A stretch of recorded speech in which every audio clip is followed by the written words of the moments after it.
All right, great. Good morning, everybody. Today is our third meeting of the Biosafety Committee. Today is February 27th. It's been a couple of months since we've met. We only have one biosafety permit application to review today from a company that actually has been operating in town.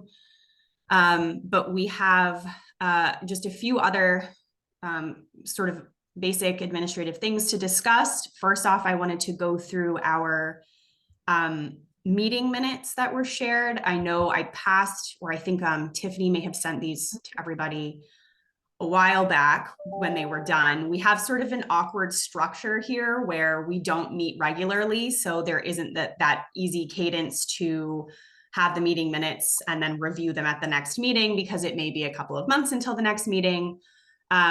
So I know that these minutes are old. I know you did have the opportunity to review them and give comment to Tiffany via email. I know that was a while ago. So if anybody has any comments, let's see, first up, we've got what was it, October 24th, 2023 minutes. Does anyone have any sort of comments, concerns, adjustments on those minutes? All right, we can go through the December 19th, 2023 minutes as well, and then maybe we can approve these together if no one has any comments, questions, concerns. So any on the December 19th meeting minutes? You know, they're pretty straightforward. All right, great. So can I have a motion to approve the October 24th and December 19th, 2023 minutes? I'll make the motion to approve the minutes with both the October and December minutes. I second that. Great. We'll roll call to approve. I'll go in order of my screen. Cy? Yes. Ed?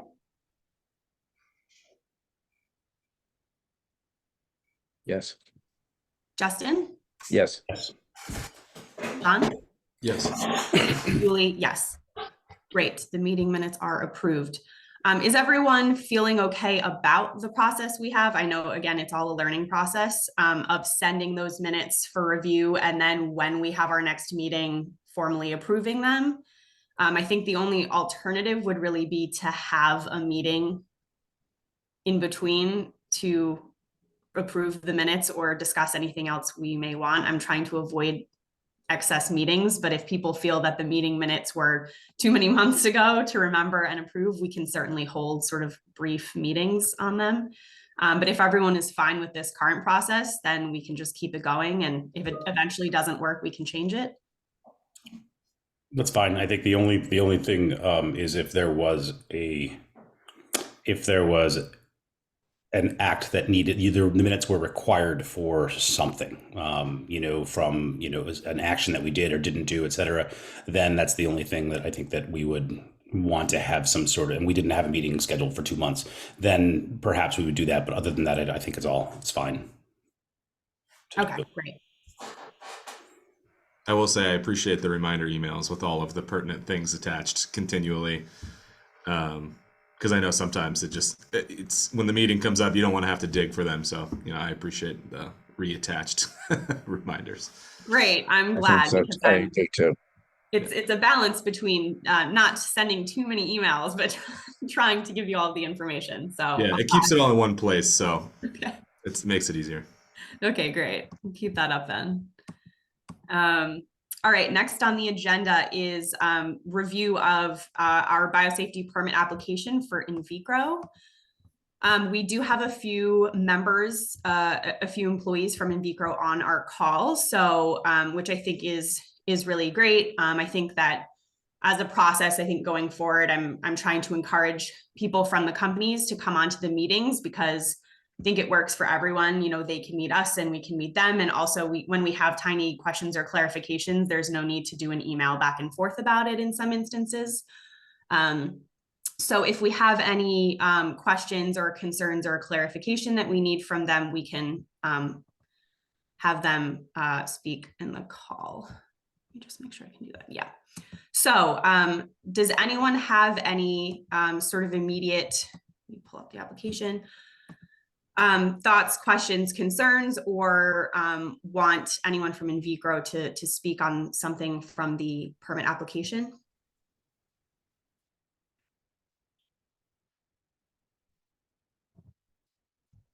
I know I'm less used to reading radiological safety procedures, and I think that was the biggest takeaway from this application. I don't know if anyone else feels more confident going through those or making comments on them. It's been a long time since I've done rad work, since I don't think it's allowed in Cambridge, or at least we've never tried. So that would kind of be the only area of just making sure that everything's in order from my perspective. I think that this is just my experience. I know they're consultants, they're radiation safety officer consultants. Bill, I know his reputation from children's and other areas. So if he's on there, his name is on there, then that gives me a little bit better feeling about their radiation procedures. I've worked with Rusty for years, so I know. Yeah, I caught the name and I was like, oh, I think I can kind of glaze over a little bit more because of his name being attached on there. So that's great. I'm also happy to, we can have, I can unmute the folks from InVigro and have them speak to it a little bit if that would be helpful. I know Sai and I were able to meet with them briefly prior to submitting the application to go over some clarification from the regulation, and they were able to explain their very diligent processes to us, and it was really helpful to hear about it. So I'm gonna allow them to talk, and that way if some clarification. their PowerPoints were very. I mean, this is good. This is the level that I kind of have that I get at work. And so it's definitely it was definitely rigorous. So, good morning, everyone. Derek from InVigro here. Can you all hear me? Hey, Derek. Yes. Hi, I'm the chair of the EHS committee, and I sit on the Biosafety Committee as well. I'm also a veterinarian, so I serve that function on the Biosafety Committee. The one person I didn't think to include was our RSO. It sounds like you guys are familiar with Rusty already. And we also have an on-site person. So Rusty's a consultant. He's on site maybe one day a week, maybe half a day a week. And Peter Morris has also been through all of the formal, like federal training, the 40-hour course that's required to be the RSO. So he provides all of the on-site support. But we kept Rusty as our consultant because of his depth of experience, which you guys sound like you're familiar with. That having him, as our formal RSO was well worth keeping Rusty on the application for our RAM license. But happy to address any questions or concerns around the activity. It is allowed in Cambridge, FYI, and similar process to Needham. Good to know. You learn something new every day. Yeah, many of the sponsors we work with do their own radioactive labeling and things in Cambridge.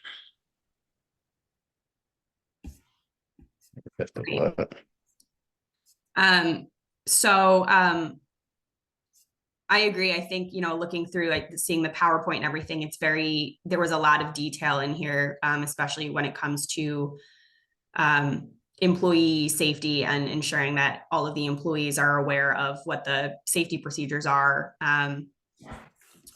But if there are any other sort of questions, concerns, missing information, clarification on procedures, we can definitely take advantage of the InVigro folks being on the call. And if not, that's totally fine. I had like a really basic question about like deliveries, like when deliveries of chemicals and any kind of other products come in, that who kind of manages that acceptance of those deliveries and the logging of those deliveries as well. I can't see who's on the line. Rasan, are you on the line as well? You might be the best person to address that question. Yes, he is. Yes, good morning, everyone. So my name is Rasan. I'm a lab manager there at InVigro. the process we have currently is when packages come in, we have a loading dock area. These packages are kind of quarantined until we do a scan of the package to make sure it is under, you know, allowable levels. Once we go ahead and complete a scan, we then deliver it to our chemistry area where they go ahead and accept it, log it. I believe they swipe test the outside of it, and then go ahead and unpack and put it in its proper place.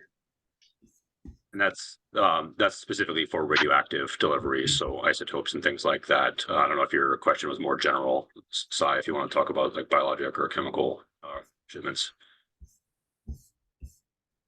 Yeah, it was sort of more general, but so that's just for radioactive materials that are coming in, that procedure with the swabbing and everything. Correct. Yeah. So Yes. so take a reading with a Geiger counter of the surface of the package, and everything's labeled with what the exterior reading should be. And then we do wipe tests as well to make sure there's no removable contamination, you know, on the outside of the package before formally accepting it. Okay. Rasan, can you talk about incoming like chemicals and biological materials?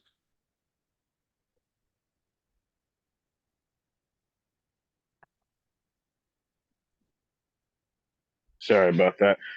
Yes. Again, these packages come into our loading dock area. Obviously, we go through. Oh, excuse me. I apologize. I'm currently at a doctor's appointment, so please bear with me. We bring these in. We swipe test. I'm sorry for radio. That's only radiological. Excuse me. I'm just at a doctor's appointment, so timing is bad. I can try to fill in, Rasan, if the timing's bad. Apologies. And Rasan, you can hopefully chime in later if I go off the rails here, because it's not my forte. But when a package comes in, it's received by Rasan or one of our other lab managers. If it's not radiologic, usually the next step is to open the package. Identify the contents. If there's an SDS, read the SDS, contact the recipient and notify them, and then transfer to the appropriate storage location. So if it's flammables, it goes into a flammables cabinet. If it's a corrosive, it goes into a corrosive cabinet. I'm trying to think about, like, there's a whole different kind of workflow for receipt of animals that goes through our vivarium staff, obviously. Yeah, I feel like I'm probably leaving out some specifics, but does that give you sort of a general enough general information, Sai, as to what you're looking for? Yeah, I believe so. I was like reading through the application. I just can find like that part of it somewhere. Maybe it's in like the application packet somewhere, but I just had a quick question about that, and that kind of answers my question overall.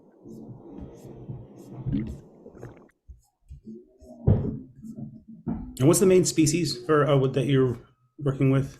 We only work with rodents here. Rodents, okay. No large animals at all. No USDA. Okay, got it. Yep. Yeah, no USDA species. And 70-30 mice to rats, depending on the month. Sometimes we're a little more rat heavy, and in other months it's almost all mice.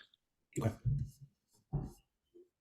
Yeah, they have an active animal permit with with the health department. So they're permitted to have, like, I think 3,000 or 2,000 something mice, and then 300 rats or something like that. Yeah.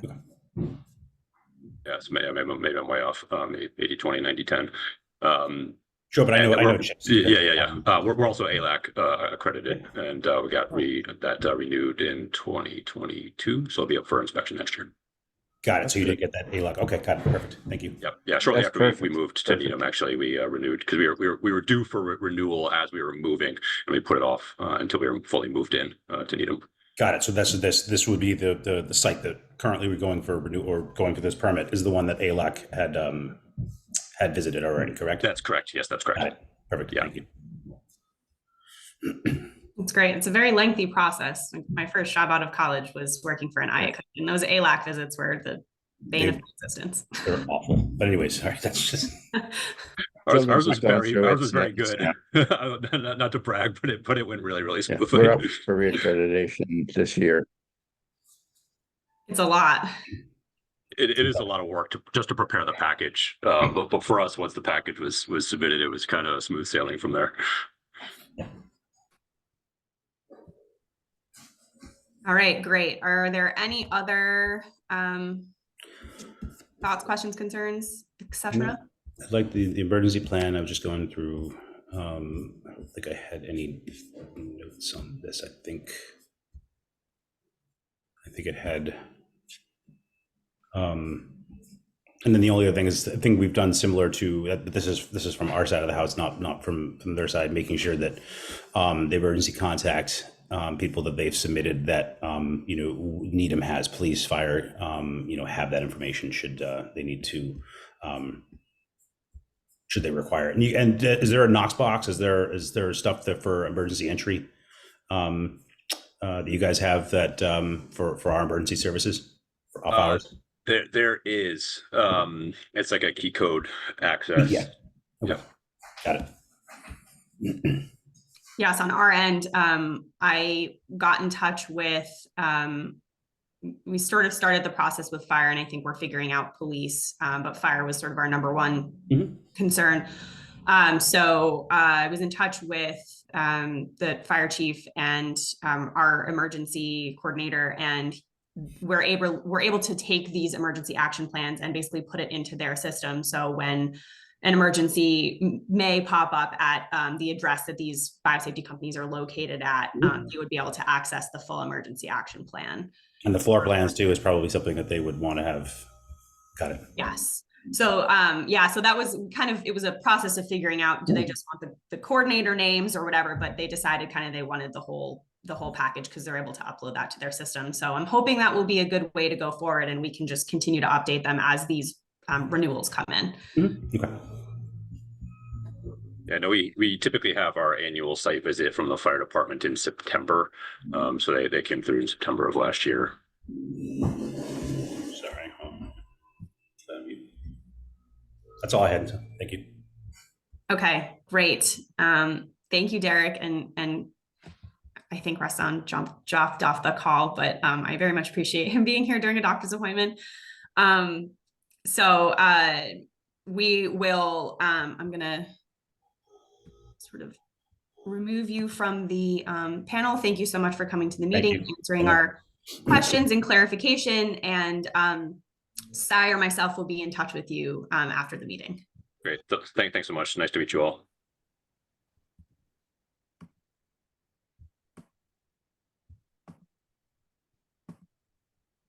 All right. I feel like I'm figuring out Zoom. Okay, great. All right. So with all of that, I really quite enjoy having members of the company here. I think that really makes everything so much easier and just allows us to actually meet people. I think that's going to be our ideal process going forward. So with that, can I, if everyone feels satisfied with what is in the biosafety permit application, get some sort of a motion to recommend this biosafety permit application for approval? I'll move that from it. Great. Are we still doing conditional approval pending inspection? So I think that inspection, I have inspection on our agenda for this sort of reason. I think that the inspections are sort of being held at in a separate context. I think that we can then hold the inspections, and I think we could revoke someone's sort of application or suspend it if we're not satisfied with what is in the inspection. But considering our inspection process is just not established yet, I think we're going forward, if everyone feels comfortable with this, and approving them right now. And then once our inspection process is more solidified, I'm hoping that we'll be able to pair them better in the future. But for now, I think we're holding them as two separate entities. Okay. So it's like administrative approval, and then in the future, at some point, they'll be inspected within 90 days or something. Yeah, I think that would be cool. Okay. Yeah. Cool. That sounds good. All right, so we had a motion. I believe, Justin, you seconded. So we will roll call. Cy, Yes. Ed, Yes. Justin, Yes. John, Yes. and Julie, yes. All right. And then the last two items are just sort of quick discussion items because, again, we don't have the opportunity to meet super frequently. So I'm trying to pack these items in there. Is a discussion of our process for the renewals. So it feels like the timing of this was tough, but when we created the regulation, we decided that the renewals for these applications would be, Cy, correct me if I'm wrong, it's May 31st. May 30th. May 30th. I'm like, I don't know. There's 31 days in May, but yeah, the But we regulation. made it May 30th. Oh, sure. 30th, Yeah. So, and that was really, that's how sort of all of our permits through the health division's office works, is that they all end up renewing annually, you know, by category, sort of at the same time. And we decided that we wanted biosafety to be in May because it was different than the rest of our applications in the health division. So the workload wouldn't all happen at one time of the year, which is usually the end of the calendar year. So the question that Cy and I started discussing, what happens in preparation for these renewals, and do we meet as a committee for each renewal? And I think the things to think about are, if nothing changes, do we feel that the applications can be administratively sort of approved again? If there are changes of a certain caliber, or you know, are there categories of changes that would cause enough concern to want to have a meeting? Or is there interest in having a meeting or a few meetings over the course of a few weeks to do a quick review and approve via the whole committee? So we wanted to kind of float that idea. We don't need to make a decision on this right now because we won't need to, you know, these applications won't be submitted until, who knows, May something. But I think the reminders will go out 90 days in advance. Is that true, Cy? Or I try to get them out, like, learning from experience, probably like 2 months before I'll send reminders 2 months beforehand, and then they will start rolling in, and we'll start the review process maybe like 45 days before the applications, or before the permits need to be issued again or renewed. So it's tough because we don't know, you know, we hope that they will submit with enough time for us to be able to do a review and approve. But we'll just need to do planning ahead of time if we plan to meet as a committee to review all of these before their May 30th date. We'll need to account for that. It may not be a very thorough review if they have changed, or again, we can choose to sort of allow for administrative approval if nothing has changed. But that's entirely up to the committee. And again, we don't have to decide on this now. We can give it a think and meet again. But just something to start thinking about, because I'm sure May will be here in no time.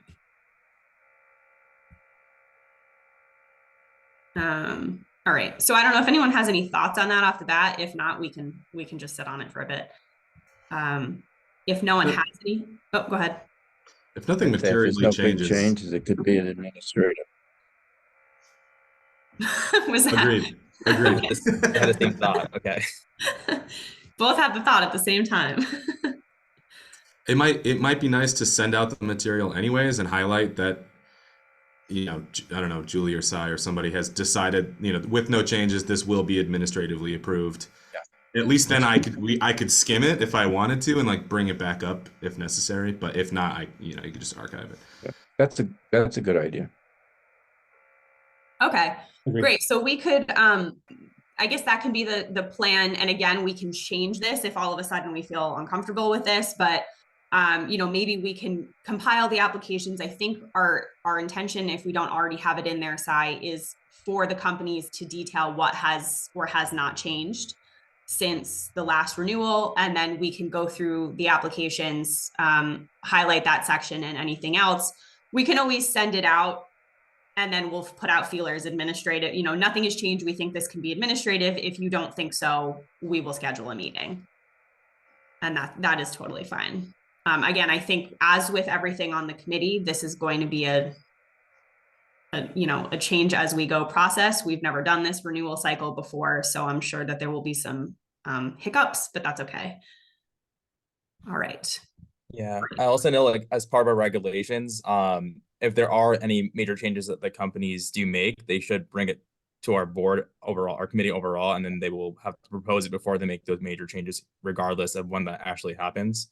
But I think during like our renewal process, like when we review the application, there'll be a queue asking them, are there any major changes? We can do a catch at that point, and they mark yes, and we can ask what those are, and then maybe we could bring it to the committee at that point. Do we, it makes sense that we probably do when we issue the permit, we give them a copy of our regulation, but perhaps calling out that during the upcoming, however long the application is for, a year, if there are any substantive changes in, your operations and, or, something, you're, responsible for bringing that to, the Biosafety Committee in the interim, just so that we have an idea that there is a change and that's something that they're supposed to be doing, so that there isn't this interpretation of what is a substantive change or not at the end of at 23 days left before renewal process. I know how these people work, so that's just kind of just reminding them that's what it is with the issuance of the permit. This is what you're obligated to do during the year. Yeah, I agree. I think that's a great idea. I think it never hurts to just have all of the prompting in there. You're right. You don't want there to be a sneak through on interpretation. And I think the regulation is long and requires a lot. And so it doesn't hurt to point out these specific things. So maybe we can go back through the application side and we can add a little note on that.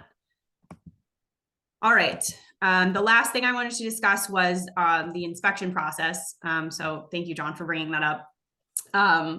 Cy and I have been in touch with municipalities around us that have biosafety or RDNA permits to try to find out what they've been doing, because why reinvent the wheel? Unfortunately, we didn't get a lot. So quite a few of the municipalities that do have an RDNA permit or a biosafety permit have an intention of doing inspections, but are new to the process like we are and have not yet implemented an inspection process. I think I talked with Newton, Somerville. Brookline is really in the process of revamping their regulation. Essentially what every town told us was look at Boston and Cambridge.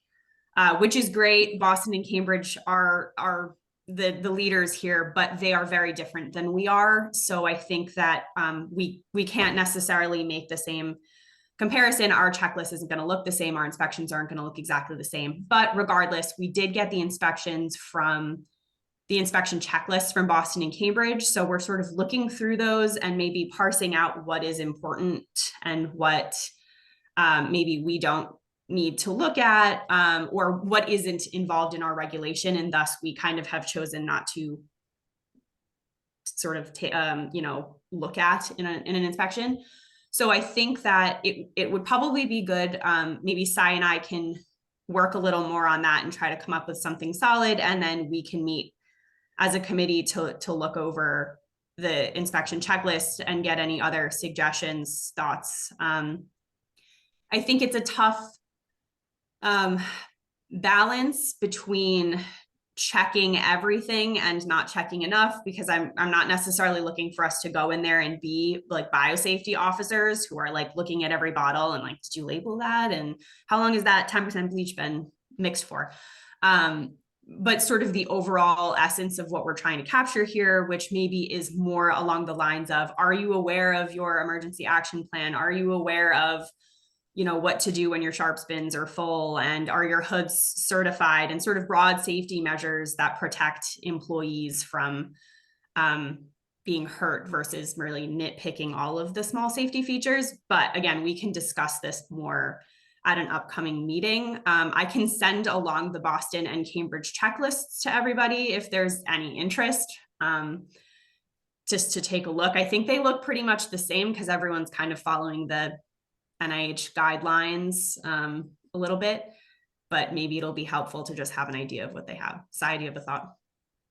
Yeah, so the inspector in Cambridge said we could try to schedule with him to shadow him on some of his inspections of biosafety level 2 like laboratories in Cambridge. So I think that'll be a really good opportunity. He said he's happy to discuss with us about our laboratories in our town and how to maybe help develop the checklists that we might have. For him, he's been doing it for like, this is Sam Lipson. He's been doing it for like, I don't know, decades. And his checklist is quite old. It's from like the early 2000s. And he says he doesn't use it anymore. He just has it in his head.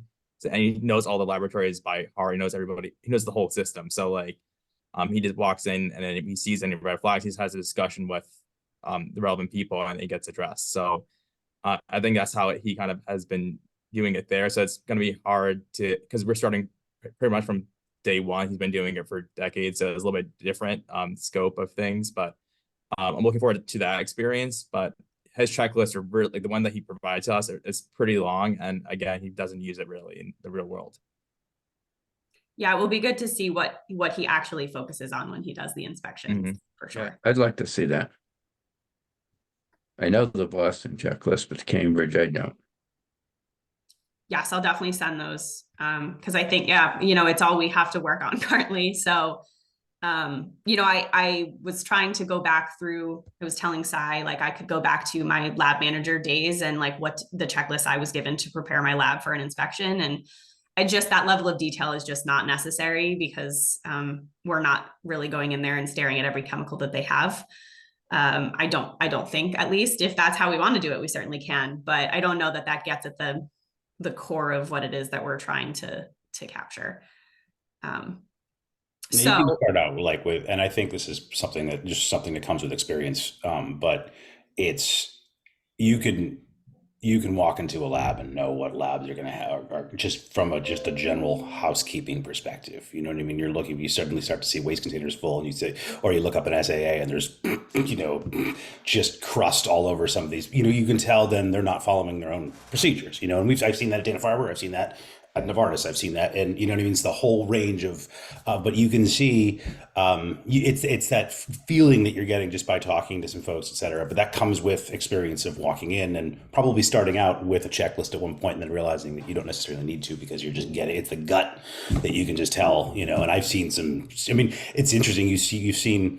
Like at Dana-Farber, it was all grant funding, so people don't want to give up anything. So you find bottles from 1974 in the old Dana building from, you know, that are, and then, you know, you have for-profit companies that obviously have a bigger purse string, so they don't need to cost cut as much, but then there's also, they glaze over other things that, you know, you wouldn't, so you really can, you really tell us about the funding. But, and I think that's just kind of gut, and you'll learn this as, you know, you do this more and more, and you know, which ones that are sketchier, and then, yeah.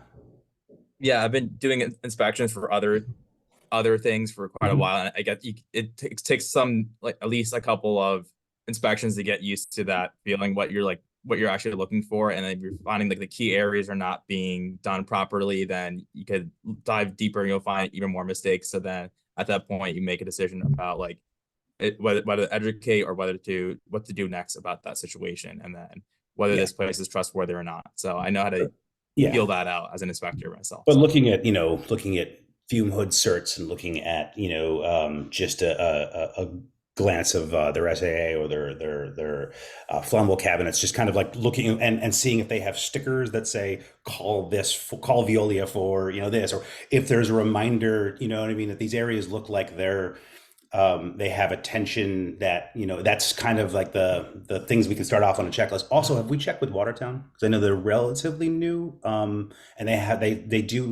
they're smaller, and they're starting to have more biolabs. Yes, that's a great thought, because I emailed Watertown. Good idea. So I'll ping them again. Sure. And then Natick too, I know they just kind of are relatively new. I don't know how responsive they've been, but Natick or even Lexington. Okay. Lexington, I think you talked to Lexington, right, Si? I did, yeah. I think Lexington and Watertown, like my brief conversations with the staff at like the health departments, I think they use like a third-party person to do their inspections and everything, and to review the permits and everything basically. Got it. They might, like, the staff might attend these meetings, but they don't actually like review the applications and do the inspections and everything. They might attend just to know what's going on. So. Yep. All right, so we'll send the Boston and Cambridge checklists, and we'll keep you updated on whenever we're able to coordinate perhaps an inspection with Sam Lipson from Cambridge. And then I think it would be good if we can get our thoughts together and meet and come up with maybe a checklist that we feel happy with, which again, we can always change if it doesn't end up working out. But I think that the time is good. I think we have a couple companies who are already they've already been operating, but we do have several who are brand new. So one plus to not having our inspection, gig together is that we've given these companies time, I think, to sort of establish themselves. I don't really want us to walk in when a company hasn't really been operating yet and they're setting up the lab space, because I think that leaves too much room for them to say, well, we haven't set that up yet, or we haven't put that there yet. So we want to walk into labs that have been operating and see what's actually going on. So I'm hoping by the time we've got this set, we will walk into, each one of these labs will be functioning and we'll be able to talk to people while they're doing work. I mean, well, not while they're doing work, but all right, excellent. So I think if there's nothing else, then we will find another time to meet in the future when we have our inspection items. Again, if anything comes up and anyone feels that we need to have a meeting in the interim here, definitely send myself or Sai an email and we can schedule a meeting to discuss anything. I know that them being few and far between means sometimes we've got a lot of business to shove into one meeting, but that's, I don't anticipate, Sai, I don't know if you've heard from any other companies. I don't anticipate that we'll be getting another biosafety permit anytime soon. Yeah, there's another potential biotech company at 117 Kendrick, like it's called Xenon Pharmaceuticals. And I had reached out to them, like emailed them and gave them a call over the last 2 weeks, and I haven't heard back yet. So I need to reach out to them. They're like a Canadian-based company, but they have a location at the 117 Kendrick. And then there was another one that was at that location that was like a oncology place, but they only have office space at 117 Kendrick. So I need to just confirm whether Xenon has laboratory space or not. Okay. And if we get in touch with them, we'll prompt them to submit the application. But yeah, in the interim, if we don't have any other, it could possibly be that our next batch would not be until the renewals coming up in May. So we can certainly meet before then to discuss some of this inspection business. All right, if there's nothing else, I think go ahead, John. You have a quick one? Sorry, this is kind of self-serving, I guess, but I'm still a little bit stuck on the radiological safety part. And I know that, they're probably doing fine or whatever, but who actually oversees that permitting process? Does Needham have a process? Is it Massachusetts based? Who's enforcing their compliance with radiological safety and waste management and stuff like that? That's a great question. We don't in our office. Yeah. This committee is the only way that we are overseeing that component. In fact, I don't know that we knew, based on how limited it used to be called our biotechnology permit was before. I'm not sure we even really knew that there was a radiological component to this, which now we know because we've asked for so much more detail. But I can, between Sai and myself, we can get in touch with them because we could talk to their radiation safety person and see what kind of coordination they require. And what permits. I'm certain there must be something on a state level. Yeah, to buy isotopes, you have to have some permit, and I don't know where that comes from. I think it's from the state. It's a state, yeah. Okay. Yeah. Just something to keep in mind. I don't know, radioactive iodine's notoriously volatile and gets everywhere. It seems like, everything that I saw in there for radiation safety seemed above board, but there wasn't that much, honestly. So I don't know, just from a community perspective, just making sure that there's tabs on that, or our purview extends to that for the inspection. I don't know if that's something we can include in there. If radiologics are used on site, that could be part of this inspection process or something, or if the state handles that rigorously enough where we can really just not worry about it, or however that works. I'm just unfamiliar with that process. Mm-hmm. No, I think that's a great thought. I think you're absolutely right from a community concern sort of perspective. So Sai and I, why don't we work on getting a little bit more information on that from whether it's the state or their radiation safety person or some combination there, because I think it would be good. We can first inform you, but I think it would be good to attach that information with their application, and that way it's on there, and we've definitely covered that we've addressed it. And that can include information about what permits are required. Are there inspections? Because you're right, if there aren't, then we should definitely be including that as a part of our inspection process. So yes, we'll gather some information and then we'll send it. Cool. Thank you. Yeah, there are lots of companies in Cambridge, and it is a state process that for both for radioisotopes, both for radioligand therapy, for development of radioligand therapy, and there's also may or may not have a radiator that I'm not allowed to disclose or not. But that there is equipment that is in Cambridge, and that is federally controlled in terms of movement of that, and so that it is both state and federal standards. I don't think there's any local standards. I think Cambridge may have. You may actually have it when you speak to the Cambridge consultant. I believe they have at least a touch into the process, although it's not. The regulation is still state and federal. But yeah, that is an area of that bio companies are getting into radioligand therapies. It's a hot area. So yeah, it would be good for us to have more information on that. Agreed. All right. Any other sort of questions, concerns?